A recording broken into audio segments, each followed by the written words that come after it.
Assalamualaikum warahmatullahi wabarakatuh. Kembali lagi di channel Radio Horor. Untuk kisah kali ini ada sebuah cerita yang ditulis oleh akun Twitter yang bernama @bristory. Dan untuk kisah yang akan saya bawakan kali ini, yaitu kisah yang berjudul Guci Ruang Tamu. Sebelum kita masuk ke ceritanya, tekan dulu tombol like video ini dan jangan lupa juga tekan tombol subscribe. Dan aktifin juga lonceng notifikasinya agar kalian tidak ketinggalan cerita-cerita baru dari channel ini. Dan bagi teman-teman yang ingin baca langsung cerita ini, nanti silahkan saja kunjungi linknya yang akan saya sertakan di kolom deskripsi. Dan seperti apa untuk kisah kali ini? Langsung saja kita simak berikut ini.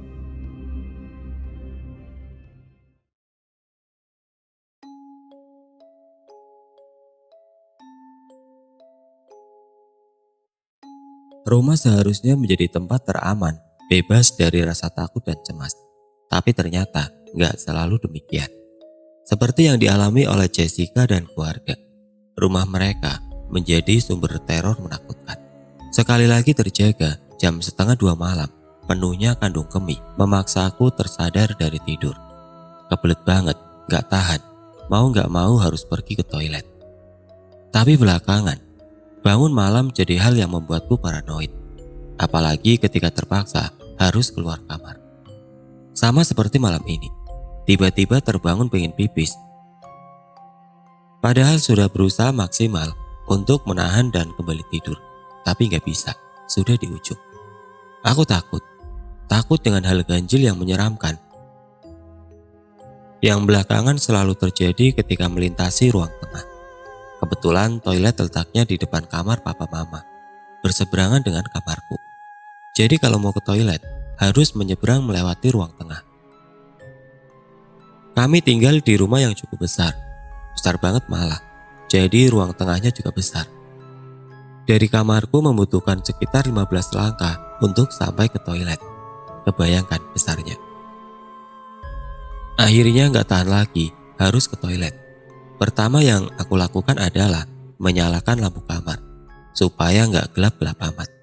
Supaya nanti ruang tengah juga jadi nggak terlalu gelap, karena ada sedikit cahaya dari dalam kamar. Kalau ingin menyalakan lampu ruang tengah, akan membuat perjalanan ke toilet semakin jauh. Karena tombol lampu ada di ujung ruangan, dekat ruang tamu. Kebiasaan kami sejak dulu, lampu ruang tengah dan ruang tamu sengaja dimatikan kalau malam hari. Gak ada penerangan, menjadikan ruang tengah dan ruang tamu yang bersebelahan itu menjadi gelap. Hanya mengandalkan sedikit cahaya dari luar yang masuk dari celah jendela. Ruang tamu luasnya sedikit lebih kecil dari ruang tengah, namun masih cukup besar. Dua ruangan itu hanya dibatasi oleh satu lemari besar berbahan kaca. Isinya hiasan koleksi papa dan mama. Jadi, sekat pemisahnya hanya lemari itu. Walaupun enggak terlalu besar, dari ruang tengah kami dapat melihat keadaan di ruang tamu. Begitu juga sebaliknya. Gak tahan lagi, aku harus keluar kamar. Setelah kamar sudah terang benderang, perlahan tanganku meraih gagang pintu, lalu memutarnya. Banyak alasan untuk merasakan keparnoan ini, alasan yang menjadikan aku jadi merasa takut di rumah sendiri. Pintu mulai terbuka, ada celah yang semakin lama semakin lebar, setelah perlahan ku tarik gagangnya. Ruang tengah mulai terlihat, sofa kulit besar berseberangan dengan lemari TV, kelihatan pertama kali. Di depan sofa ada meja marmer. Sofa itu dan kursi kulit di sekelilingnya merupakan tempat kami sekeluarga biasa berkumpul dan bercengkrama. Beberapa detik lamanya aku berdiri di pintu, mengumpulkan nyali untuk melangkahkan kaki sambil melihat keadaan dan situasi. Dan tentu saja dari tempatku berdiri, aku juga bisa melihat ruang tamu melalui celah lemari kaca. Walaupun enggak terlalu jelas, tapi masih kelihatan benda-benda yang ada di dalam lemari kaca itu dalam bentuk siluet. Sangat hening, sangat-sangat hening. Gak ada suara sama sekali ketika akhirnya aku melangkah. 1 langkah, 2 langkah, 3 langkah, enggak terjadi apa-apa. Tapi akhirnya aku mempercepat langkah-langkah berikutnya supaya lekas sampai toilet. Syukurlah, aku sampai juga di toilet. Singkatnya, setelah selesai buang air kecil, tentu saja aku harus kembali lagi ke kamar. Melewati rute yang sama, melalui ruang tengah dan ruang tamu di sebelahnya. Lampu toilet aku biarkan tetap menyala. Pintunya kubuka agar terbuka sedikit. Dengan begitu ruang tengah jadi nggak terlalu gelap nantinya. Kembali aku melangkah. Kali ini untuk kembali menuju kamar.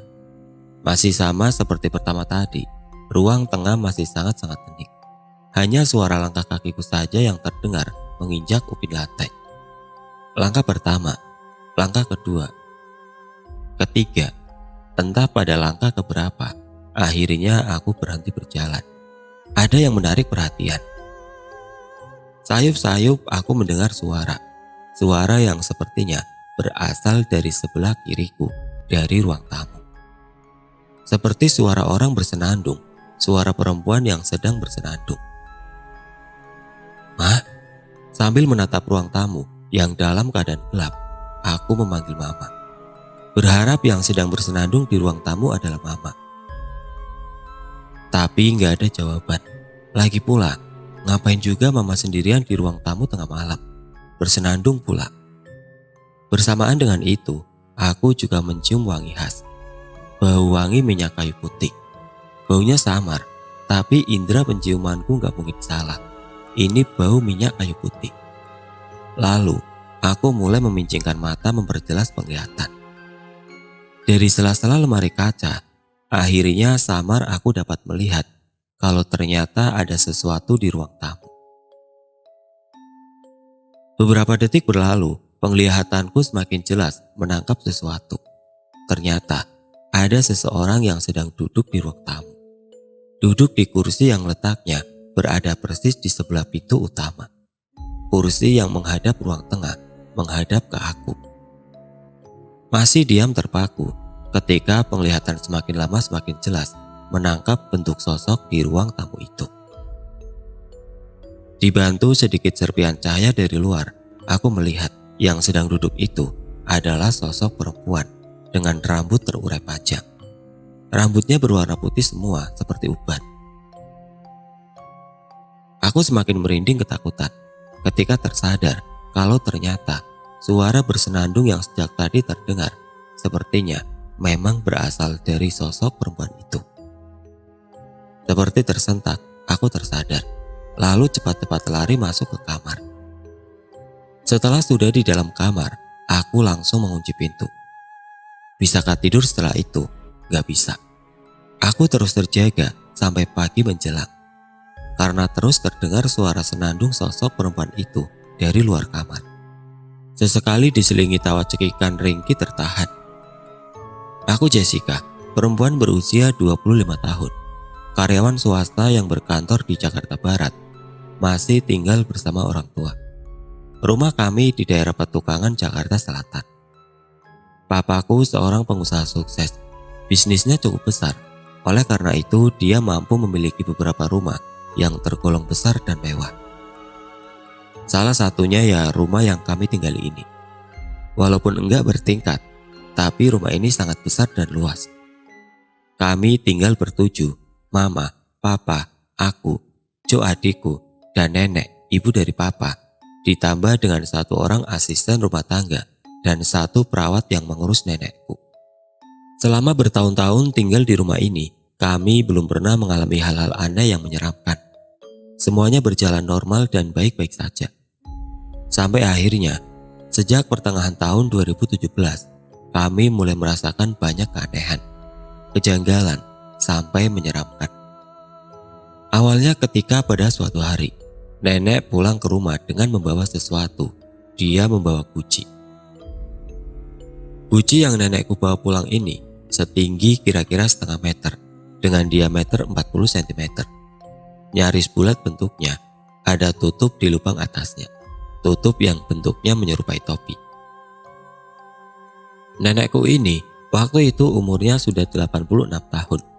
Sudah sakit-sakitan, tapi masih kuat berjalan walau harus menggunakan tongkat. Kemana-mana perawatnya akan terus mendampingi. Mbak Ida kami memanggilnya. "Mama dari mana? Itu guci dapat dari mana?" Begitu tanya papa ketika pada suatu sore melihat nenek pulang membawa guci. "Dari rumah Bu Suci, itu guci pemberian dia. Bagus kan? Mama taruh di ruang tamu ya." Begitu jawab nenek. Papa nggak bisa berbuat banyak. Dia harus menuruti apa yang nenek mau. Begitulah, akhirnya guci itu diletakkan di ruang tamu, tepat di samping sofa kulit panjang di depan lemari kaca. Jadi, menurut cerita dari Mbak Ida, sore itu mereka baru saja berkunjung ke rumah teman lama nenek, Ibu Suci namanya. Kami mengenal orangnya, kenal juga dengan keluarganya. Mereka berdua sudah berteman puluhan tahun lamanya. Ibu Suci tinggal di rumah anaknya. Rumah mereka kebetulan gak terlalu jauh dari rumah kami. Guci ini berwarna biru muda, bercorak lukisan Tiongkok. Menurut nenek, umurnya sudah puluhan tahun. Mungkin saja omongan nenek benar, karena cat dan lukisannya sudah kusam, sudah enggak mengkilat lagi. Guci yang menjadi hiasan baru di ruang tamu. Guci yang menjadi awal dari banyak kejadian janggal, kejadian aneh, kejadian yang menyeramkan. "Mau cerita apa lo, Kak?" tanya Jo dengan mimik penasaran. Pada suatu hari berikutnya, setelah kejadian itu, aku dan Jo bertemu di cafe shop dekat rumah. Aku sengaja meminta Jo bertemu denganku di tempat itu, supaya bisa berbincang leluasa. "Beberapa malam yang lalu, gue melihat sesuatu, Jo. Ada sosok seperti nenek-nenek yang sedang duduk di ruang tamu, bersenandung pula. Ngeri banget, Jo." Begitu ucapku membuka perbincangan. "Lagian, lo ngapain sih keluar kamar segala?" "Gua kebelet, Jo, gak tahan." "Ah, kalau gua sih, gua tahan sampai pagi, bodo amat," sungut Jo. "Emang kenapa? Kenapa lo gak berani keluar kamar malam-malam?" tanyaku. "Gila, sejak ada guci sialan itu, beberapa kali gue lihat setan di rumah. Sama kayak lo gitu, Kak, nenek-nenek." "Kenapa lo baru cerita sekarang?" tanyaku. "Belum ada kesempatan aja untuk cerita. Belakangan gue lebih sering nginep di rumah Tony kan." Begitu kata Jo. Tony adalah teman dekatnya. Aku sengaja mengajak Jo untuk berbincang di luar rumah agar lebih leluasa berbicara, membahas hal aneh yang belakangan makin sering terjadi di rumah kami.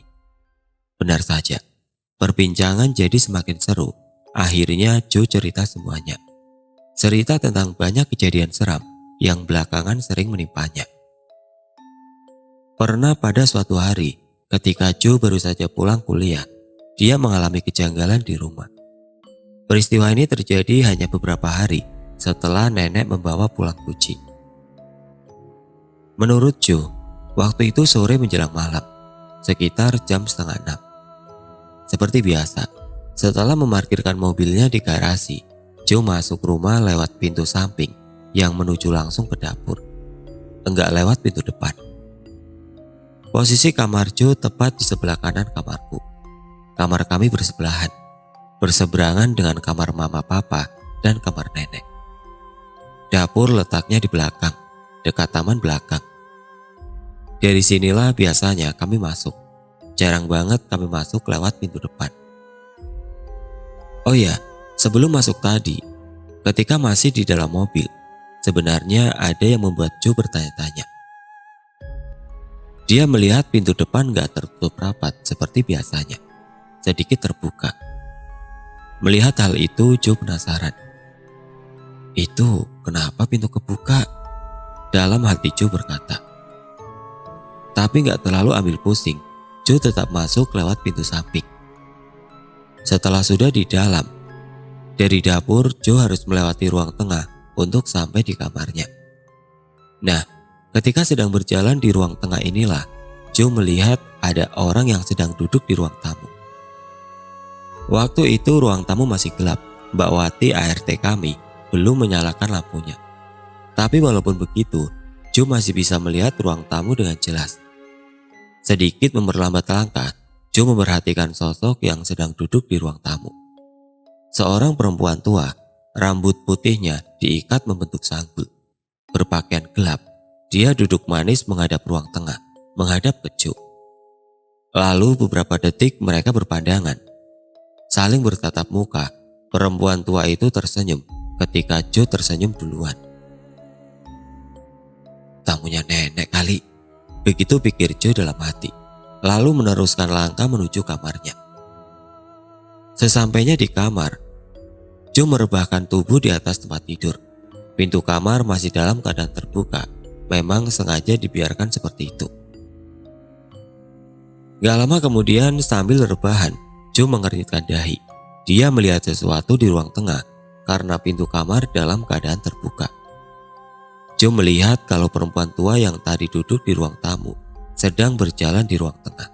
Berjalan perlahan menuju dapur, menuju bagian belakang rumah. Mau kemana dia? Tanya Jo dalam hati. Penasaran, Jo bangkit dari tidurnya, lalu mengintip ke ruang tengah. Gak ada siapa-siapa. Ruang tengah kosong. Kemudian dia berjalan sedikit, beberapa langkah untuk melihat ruang tamu. Ternyata ruang tamu juga kosong. Gak ada siapa-siapa. Perempuan tua itu juga udah gak ada lagi. Pintu depan sudah dalam keadaan tertutup rapat. Kemana perempuan itu? Semakin penasaran, Jo berjalan menuju dapur. Sesampainya di dapur, Jo gak melihat gak ada siapa-siapa.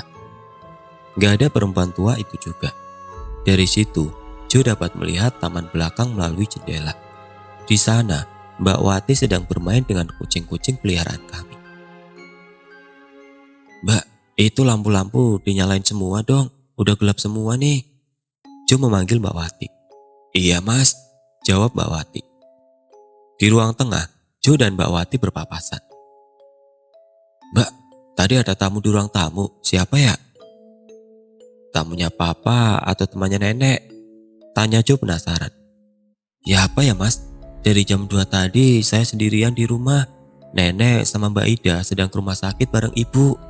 Dari tadi gak ada tamu. Saya sendirian aja sampai Mas Jo pulang tadi. Jawab Mbak Wati dengan mimik wajah keheranan. Gak ada orang, gak ada tamu. Lalu siapa perempuan tua yang Jo lihat tadi? Banyak pertanyaan berkecamuk di benak Jo. Halusinasi kah?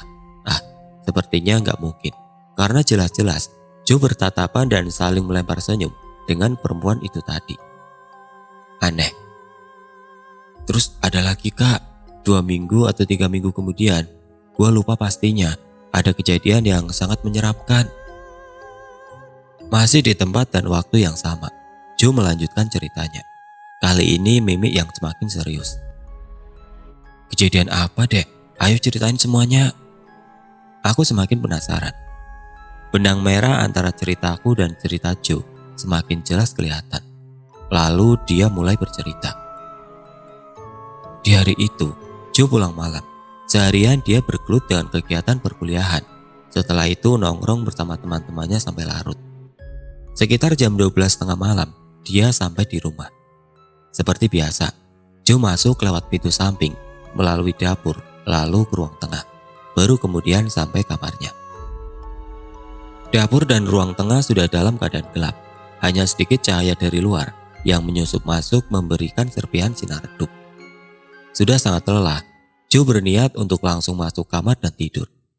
Tapi ketika sudah berada di ruang tengah, Jo berubah pikiran. Dia berniat untuk ke toilet dulu, mau sedikit membersihkan badan dan buang air kecil. Seperti yang sudah aku cerita di awal tadi, letak toilet berada di antara kamar papa, mama, dan kamar nenek. Ya, akhirnya Jo berbelok arah menuju toilet. Kebiasaan kami, lampu toilet selalu dalam keadaan mati bila sedang tidak digunakan. Tapi malam itu ada yang berbeda. Jo melihat kalau lampu toilet menyala, kelihatan dari lubang angin di atas pintu. Ditambah Jo juga tiba-tiba mendengar suara gemercik air jatuh ke lantai. Seperti keran air yang dalam keadaan terbuka. Tapi hanya sebentar, kemudian suaranya hilang. Siapa yang ada di toilet? Tanya Jo dalam hati. Kak, Jo memanggilku. Dia pikir aku yang sedang berada di dalam toilet, tapi nggak ada jawaban. Papa dan mama punya toilet sendiri di dalam kamarnya. mereka hampir nggak mungkin menggunakan toilet ini. Kebetulan juga, waktu itu nenek dan Mbak Ida sedang menginap di rumah Om Fendi, adiknya Papa. Sudah beberapa hari nenek menginap di sana. Jadi, Joe mengambil kesimpulan kalau yang sedang ada di dalam toilet adalah aku. Tapi ya itu tadi, nggak ada jawaban ketika Joe coba memanggil. Kemudian kata Joe, suasana menjadi sangat hening. Yang tadinya terdengar suara gemercik air, tiba-tiba menghilang. Sangat sepi. Masih belum merasakan keanehan, Joe akhirnya membuka pintu toilet. Toilet kosong, nggak ada orang. Tapi lantainya basah, seperti baru saja ada yang menggunakan. Joe pikir, sepertinya aku yang baru menggunakan toilet. Ya sudah, dia langsung menyelesaikan niatnya, bebersih dan buang air kecil. Setelah selesai, Joe keluar kamar mandi. Lalu hendak menuju kamarnya. Tapi di depan kamar mandi, Joe kembali terdiam. Ada sesuatu. Indera penciumannya menangkap bau khas, wangi minyak yang sangat khas. Joe mencium wangi minyak kayu putih. Baunya masih samar, tapi dia sangat yakin kalau ini benar bau minyak kayu putih. Siapa yang pakai minyak kayu putih malam-malam gini? Joe bertanya-tanya. Tapi setelahnya dia lanjut melangkah menuju kamar. Belum juga sampai kamar, langkah Joe kembali terhenti tepat di ruang tengah karena dia mendengar sesuatu. Trak, trak, trak. Kira-kira seperti itu bunyinya. Terdengar pelan, tapi Joe yakin kalau suara itu berasal dari ruang tamu di sebelah kirinya. Trak, trak, trak. Bersamaan dengan suara, wangi minyak kayu putih terus tercium dan semakin menyengat. Entah apa yang ada di pikiran Joe saat itu, rasa penasaran mengalahkan segalanya. Lalu dia melangkah menuju ruang tamu, mencari tahu suara apakah itu gerangan. Trak, trak, trak. Suaranya terus terdengar konstan, mengiringi Joe yang melangkah perlahan. Semakin dekat ke ruang tamu, semakin kuat suara itu terdengar. Semakin menyengat juga bau minyak kayu putihnya. Ruang tamu dalam keadaan gelap, tapi Joe masih bisa melihat dengan jelas, dibantu sedikit cahaya dari lampu halaman. Akhirnya dia sampai di antara ruang tengah dan ruang tamu, berdiri di samping lemari kaca yang menjadi batas dua ruangan besar itu. Trak, trak, trak. Mata Joe langsung tertuju ke guci yang letaknya di sudut ruangan, di depan lemari kaca, karena dia yakin kalau suaranya berasal dari situ. Dan ada pergerakan juga. Pergerakan, ya pergerakan. Dalam diam, Joe terpana, seperti terhipnotis ketika melihat pergerakan itu. Mata Joe terus menatap guci yang bergerak dengan sendirinya. Ternyata, guci itu bergerak sendiri. Tutupnya yang menyerupai topi bergerak naik turun, terbuka tertutup, sehingga menghasilkan suara trak-trak-trak. Suara yang Joe dengar sejak tadi. Ketakutan mulai menyeruak dalam pikiran, tapi tetap saja masih belum bisa menyeret tubuh untuk meninggalkan ruang tamu. Joe hanya diam berdiri sampai ada sesuatu lagi yang terjadi. Ini belum selesai. Joe harus menerima kalau peristiwa ini belum usai. Wangi minyak kayu putih sangat menyengat. Joe berkesimpulan kalau bau wangi ini bersumber dari ruang tamu juga.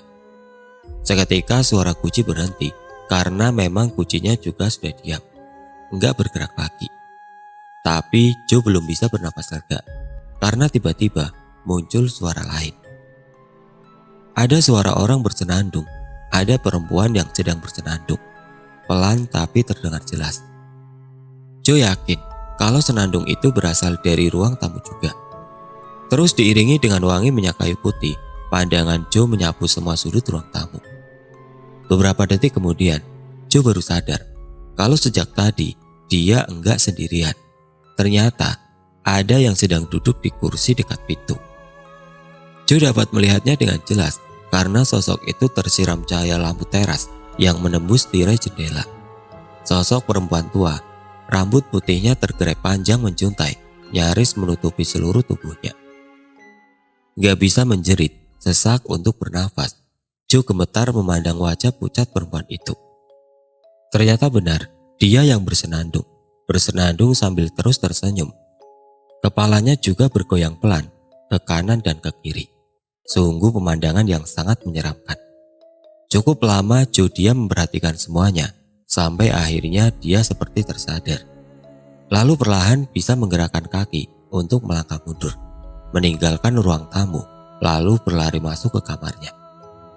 Di dalam kamar, Jo menutup pintu rapat-rapat dan menguncinya. Selesai? Belum. Sepanjang malam sama sekali enggak bisa tidur. Dari dalam kamar, dia terus-terusan mendengar suara senandung perempuan itu. Dengan bau wangi minyak kayu putih yang samar masih tercium. Sepertinya dia berjalan bolak-balik di depan pintu. Berarti dia di depan pintu kamarku juga. Jo baru bisa terlelap ketika pagi mulai menjelang. Begitulah banyak kejadian janggal yang terjadi sejak kehadiran Guci itu di rumah. Kejadian janggal dan kadang menyeramkan yang secara langsung maupun gak langsung mempengaruhi kehidupan kami juga. Setelah banyak kejadian, aku menjadi selalu was-was kalau harus di rumah sendirian, walaupun itu siang hari. Lalu, sebisa mungkin menahan diri untuk enggak ke kamar mandi tengah malam. Aku akan menahan pipis sampai pagi. Jo jadi semakin jarang tidur di rumah, lebih sering bermalam di rumah teman atau di rumah Om Fendi. Dia bilang nggak tahan dengan penampakan-penampakan seram yang dia lihat nggak 1-2 kali, tapi sering. Selama kira-kira 6 bulan pertama, aku baru bisa terbuka membahas masalah ini hanya kepada Jo. Kami sudah paham dan mengerti keparnoan masing-masing, karena memang sama-sama sering mengalami kejadian seram di rumah. Sedangkan kepada papa dan mama, kami belum bisa membahasnya secara terbuka. Bukannya gak mau. Beberapa kali kami sudah coba mengajak untuk membicarakan hal ini. Tapi mereka, terutama papa, cuma bilang, "Ah, kalian ini, gak ada setan apalagi hantu di rumah ini. Kalian mimpi aja tuh." Begitu papa bilang, ngeselin kan? Padahal 2 anaknya sudah beberapa kali nyaris pingsan atau pipis di celana. Oh ya, ada kejanggalan yang seharusnya membuat kami gembira, tapi malah kami bertanya-tanya karena memang janggal. Ini mengenai nenek. Di usianya yang sudah senja, 86 tahun, nenekku ini kondisinya sudah sakit-sakitan. Seharusnya dia menggunakan kursi roda ke sana kemari, tapi dia bersikeras untuk tetap berusaha berjalan di atas kakinya, walaupun sangat tertatih dan menggunakan tongkat. Beberapa tahun belakangan, ingatannya juga mulai berkurang. Sudah sering lupa akan banyak hal. Kami hanya bisa membantu dengan terus mengajaknya berbincang. Kata dokter itu membantu kerja otaknya, supaya terus aktif. Tapi, beberapa tahun belakangan juga, nenek lebih sering murung, berdiam diri di kamarnya atau di ruang tamu. Kalau kami atau Mbak Ida mengajak berbincang, nenek lebih banyak diam dengan tatapan kosong, walau kadang menjawab sesekali. Nah, tapi ada yang aneh. Sejak kehadiran Guci di ruang tamu, perilaku nenek berubah drastis. Wajahnya berangsur agak murung lagi, tapi selalu tersenyum ceria. Kalau diajak ngobrol nyambung. Aneh kan? Menurut kami aneh, karena perubahannya sangat drastis. Intinya, nenek jadi lebih hidup. Tapi ya nggak apa, kami tetap senang melihat perkembangan itu. Walaupun ada beberapa cerita nenek yang nggak kami mengerti. Oh ya, sejak kehadiran Guci itu juga, nenek sering menceritakan lagi kisah hidupnya waktu muda dulu. Cerita yang sebenarnya sudah kami ketahui, tapi belakangan nenek menceritakannya lebih detail lagi, lebih dalam. Detail yang belum pernah kami dengar sebelumnya. Kami sudah tahu sejak lama kalau nenek punya 2 sahabat kental sejak muda. Namanya Bu Suci dan Bu Yohana. Yang kami tahu, mereka bertiga sudah bersahabat sejak masih gadis. Berarti sudah berpuluh tahun. Bu Suci masih hidup, tinggal gak jauh dari rumah kami. Beliaulah yang memberikan Guci di ruang tamu itu kepada nenek. Sedangkan Bu Yohana sudah meninggal sekitar tahun 2010. Aku lupa pastinya. Intinya, mereka bertiga bersahabat erat hingga masa tua. Begitulah perilaku nenek berubah setelah kehadiran Guci itu. Jadi lebih ceria, ditambah dengan informasi-informasi baru yang kami dapatkan mengenai kehidupan nenek dan dua sahabatnya itu. Pada akhir 2017, ada kabar yang gak mengenakan. Mbak Ida minta berhenti jadi suster nenek. Alasannya pengen pulang dan bekerja di kampungnya. Papa dan mama gak bisa berbuat apa-apa selain menuruti keinginannya. Tapi aku agak curiga dengan alasan resign Mbak Ida. Gak percaya, yang aku tahu dia sangat betah di rumah. Senang juga mengurus nenek yang sudah dia jalani selama 5 tahun lebih. Aku gak percaya dengan alasannya. Makanya, setelah sudah beberapa hari Mbak Ida pergi meninggalkan rumah, aku menelponnya, mencari tahu alasan sebenarnya kenapa dia pergi. Akhirnya pada suatu malam, aku menghubunginya via telepon. Kemudian panjang lebar kami berbincang. Pada akhirnya, terungkap semua alasan sebenarnya. Ternyata, Mbak Ida sudah gak tahan dengan perubahan perilaku nenek setelah kehadiran Guci. Perubahan yang menurutnya sangat aneh. Selain perubahan yang sudah aku sebutkan di atas tadi, perubahan yang membuat Mbak Ida bertanya-tanya karena gak seperti biasanya. Pernah beberapa kali nenek tiba-tiba lupa siapa Mbak Ida. "Siapa kamu? Ngapain kamu ada di rumah ini?" Nenek bertanya seperti itu. Tapi beberapa menit kemudian, nenek kembali ingat dan balik normal lagi. Yang lebih aneh lagi, sering nenek bicara sendirian. Entah itu di kamar, di ruang tamu, atau di teras. Nenek seperti sedang ngobrol dengan seseorang. Padahal di situ cuma ada nenek dan Mbak Ida. Perbincangan, nenek seringkali diselingi dengan tawa. Kadang ada tangis juga. "Nenek, ngobrol sama siapa sih, Nek?" Beberapa kali Mbak Ida bertanya seperti itu.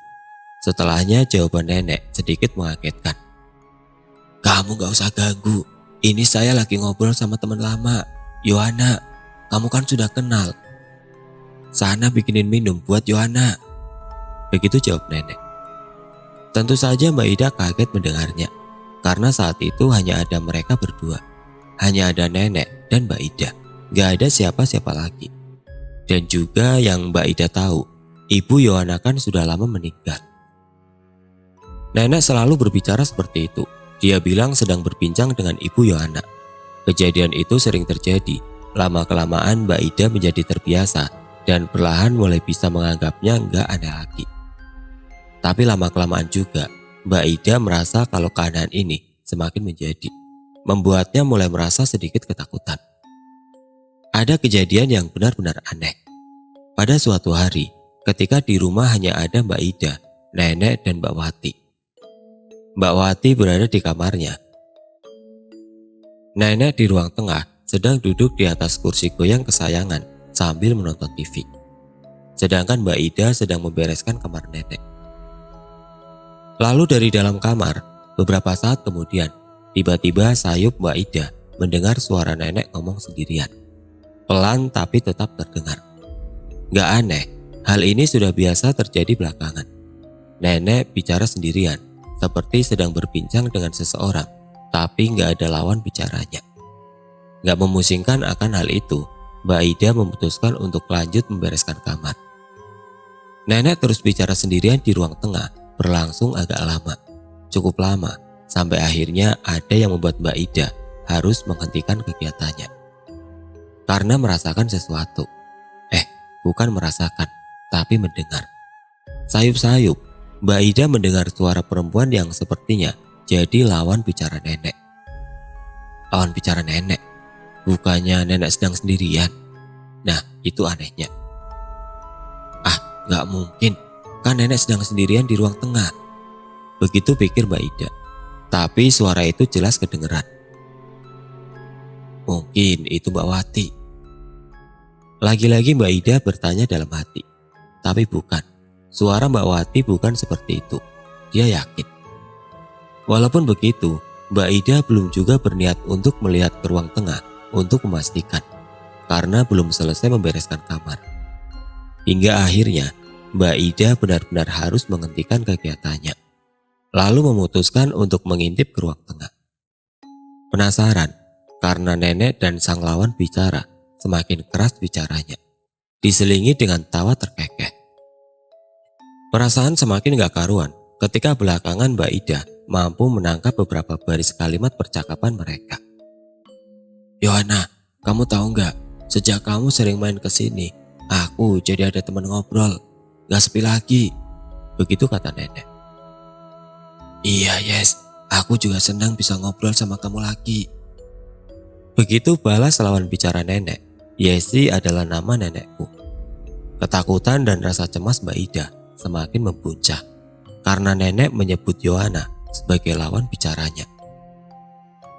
Ibu Yohana yang sudah lama meninggal. Perlahan Mbak Ida melangkah ke pintu kamar, berniat mengintip dan melihat keadaan nenek di ruang tengah. Pintu sudah dalam keadaan terbuka sejak tadi. Mbak Ida cukup hanya menjulurkan kepalanya saja untuk melihat nenek. Beberapa saat kemudian, akhirnya Mbak Ida dapat melihat keadaan ruang tengah.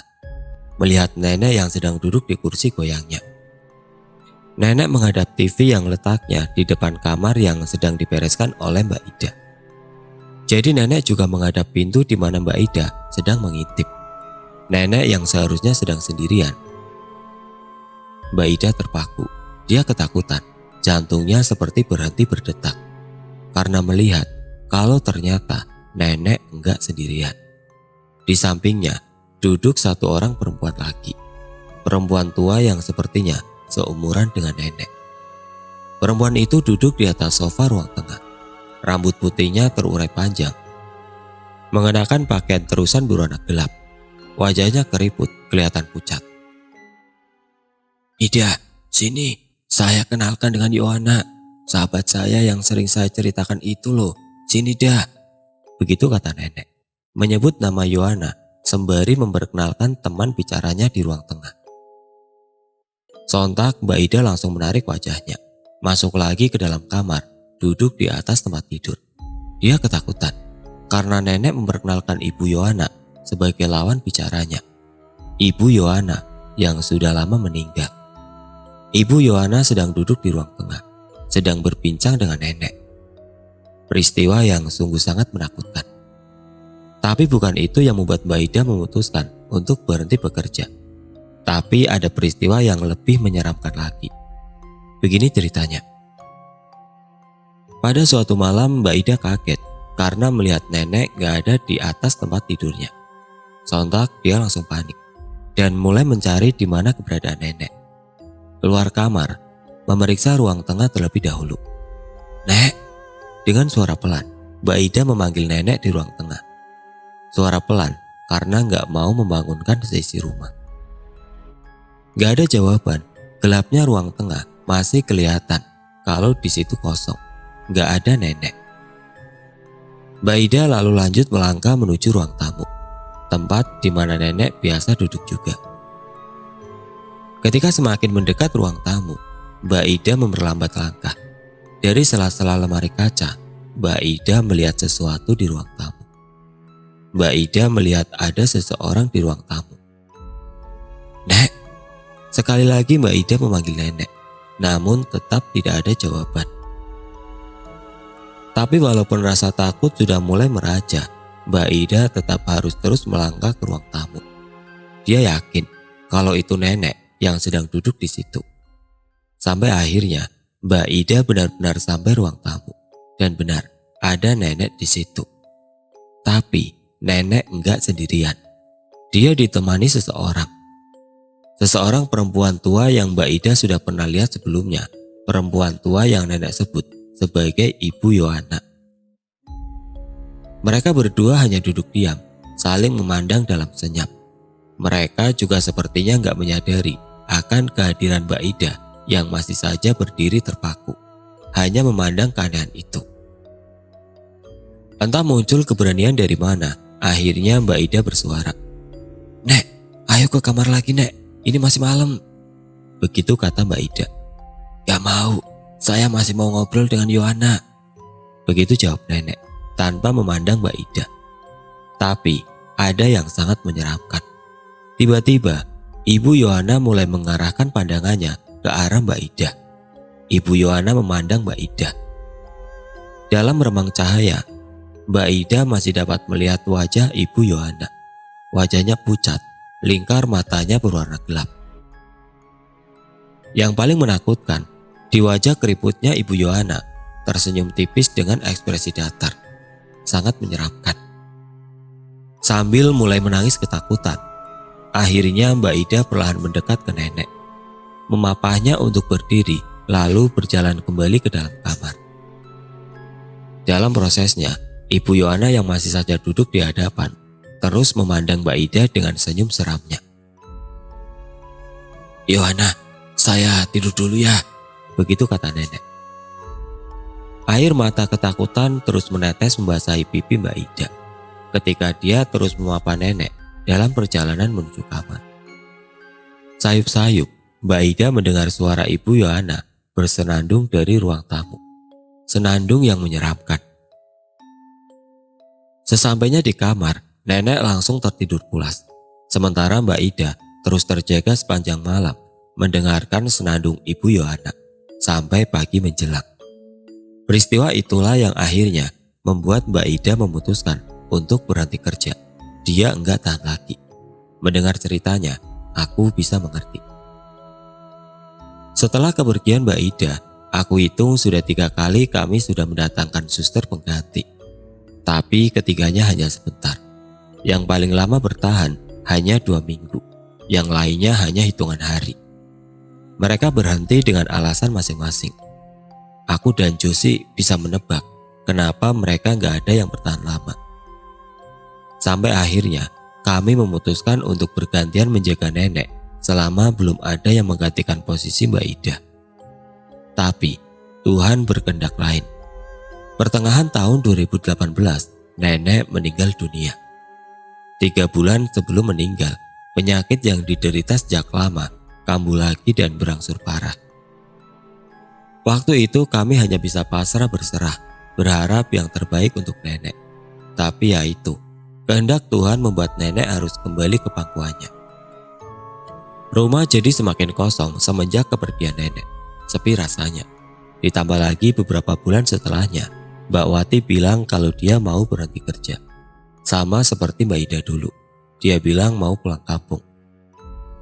Tapi papa mama sedikit memelas kepada Mbak Wati agar jangan berhenti, karena akan sangat susah mencari penggantinya. Tapi syukurlah Mbak Wati akhirnya mau melanjutkan kerja. Tapi ada syaratnya. Dia gak mau menginap di rumah, dia mau tinggal di rumah saudaranya. Jadi Mbak Wati akan datang pagi dan pulang sore. Papa mama setuju, syukurlah. Pada suatu hari, beberapa bulan setelah meninggalnya nenek, papa menelpon ketika aku sedang di kantor. "Jess, nanti pulang kerja, kita makan bareng ya, sama mama juga cucu juga." Begitu kata papa. "Makan di mana, Pak?" "Tempat biasa aja lah ya," jawab papa. Aku gak berpikir macam-macam, karena kami memang sering kali makan malam bersama di luar. Ya, malam itu kami berempat bertemu di satu restoran di selatan Jakarta. Joe datang paling belakangan.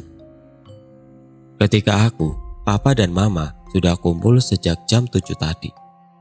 Awalnya kami ngobrol santai, perbincangan topik ringan seperti sebelum-sebelumnya.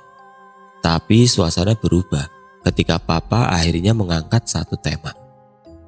"Jess, Joe, ada apa dengan kunci itu?" Begitu tanya papa. Langsung saja aku dan Joe kompak bilang, "Ada setannya, Pak. Sejak ada kunci, rumah jadi seram. Banyak kejadian aneh." "Kok papa baru sadar sekarang?" tanyaku.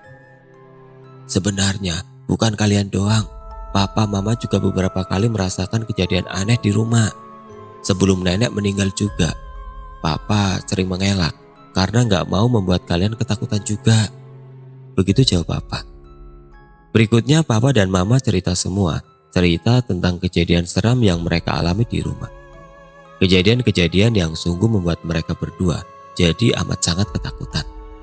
Puncaknya, ada kejadian yang membuat papa akhirnya mau mengajak aku dan Joe berdiskusi mengenai hal ini.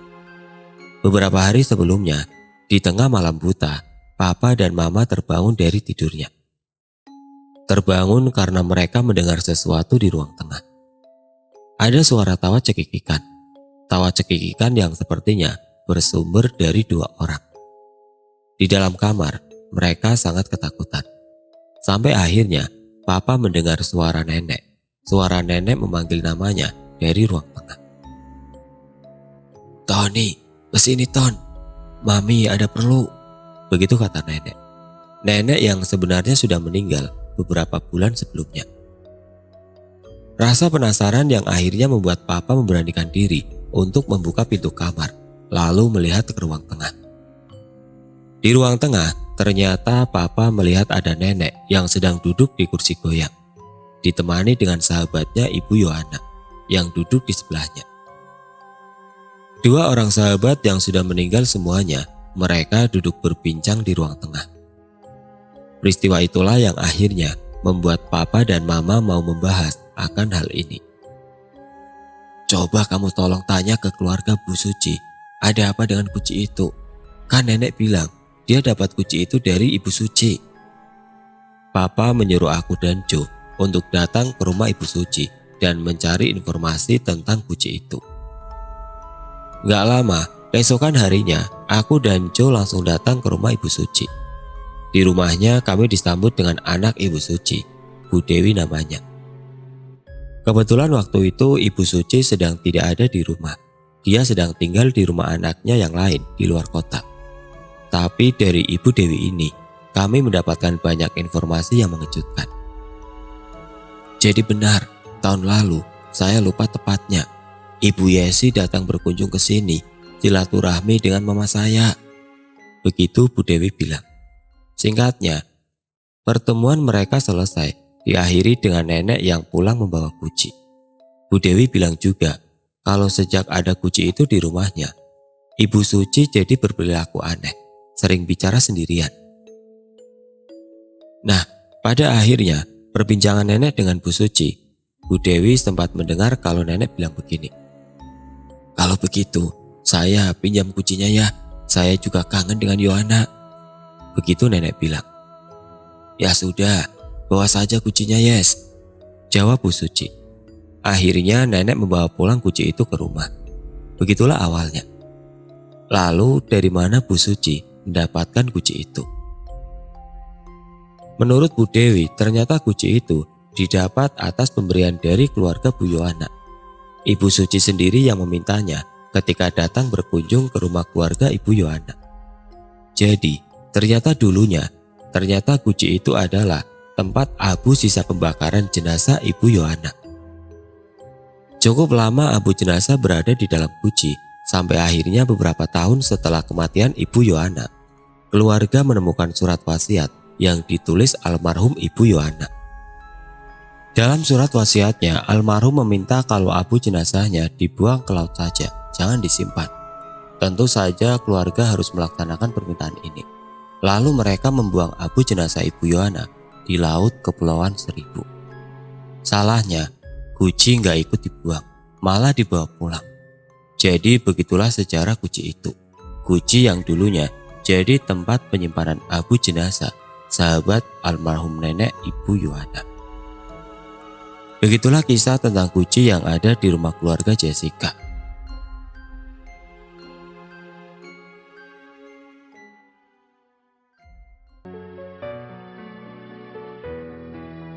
Cukup sekian untuk cerita kali ini. Bagaimana menurut kalian tentang kisah ini? Tulis komentar kalian di kolom komentar. Dan bagi teman-teman yang baru bergabung, jangan lupa untuk like, komen, share, serta subscribe channel ini. Dan nantikan kisah-kisah horor berikutnya tetap di channel Radio Horor. Wassalamualaikum warahmatullahi wabarakatuh.